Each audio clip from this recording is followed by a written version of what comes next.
zenbaki errealak irudikatzerakoan zenbaki osoak oso erresak dira. 0, 1, 2, 3 hor daude. Baina ze gertatzen da ditugunean irrazionalak eta razionalak. Adibidez, hau zer da? Hau da, arrazionala, zatiki moduan dagoelako. Hau irrazionala eta hau irrazionala.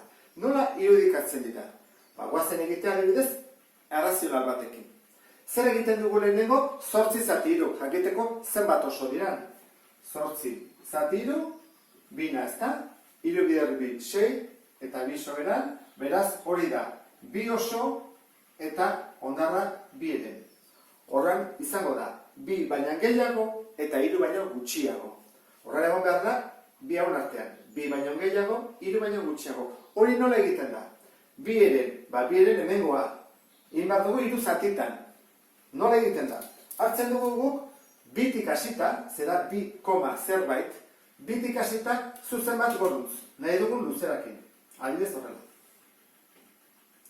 Ondoren, 3 zati berdinetan banatu behar dugu. Zergatik 3? 3 jartzen duelako hor, baldin bazen 5-en 5 zatitan. 3 zati berdin, hor hartzen dut. Hemen ikasuta, 1, 2, 3. Sobratu egite zait, sobratzen zaitenari eiot kasiko egiten. Hori hor dago. Importanteana da, 1, 2, 3 zati egin ditu dela berdinak. Orain, paraleloak jetxi behar ditut. Azkeneko puntua, hau dela, 3kin elkartuko dut. Orduan egiten dudana da, jartzen dut, horrela, 3 eta azkeneko puntua, eta behan zuzena jarri noski. Orduan, hasten ez jaisten. Hori da 1, katzetonean, 2,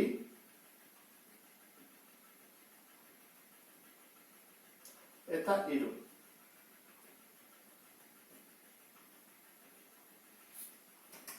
Zer egin dugu? Horra zegoan. Egin dugu oso hau 3 zatitan egin. Eta zenbat hartu behar ditut? 2. 1, 2. Horran puntua hau da. Hor erdian dagoen hori. Puntu hori izango da 8 eren. Hori bituko dut. Hor dago 8 eren. Zenbaki irrazionalak egiteko beste metodo bat erabiliko dugu.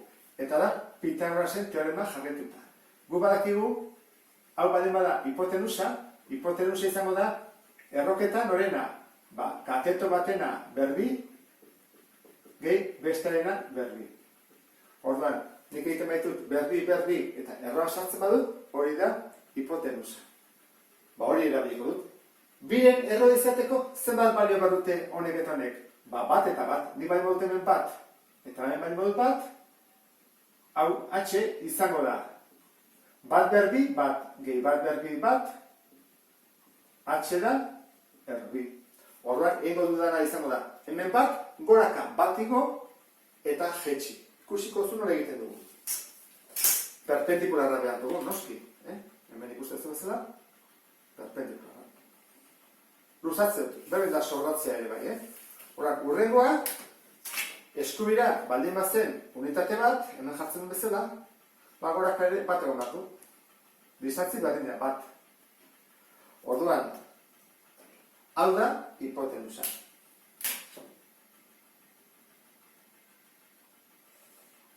Zer egin behar dut? Jetxi egin behar dut.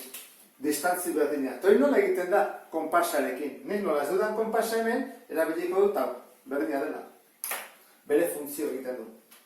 Horren hartzen dut horrela, distantzio, eta jetxiten dut. Eta argi dago, hori dela, biren erroa. Puntu hori. 17 erroa kalkulatzeko, erabiliko genuke. Horrela, Pitagorasekin, hemen atabatzegu 17 erroa, zer izan bat dute bi hauek? Hau baldin bada 4, eta hau baldin bada 1, 4 berbi, gehi 1 berbi, erroan sartuta, zen bada?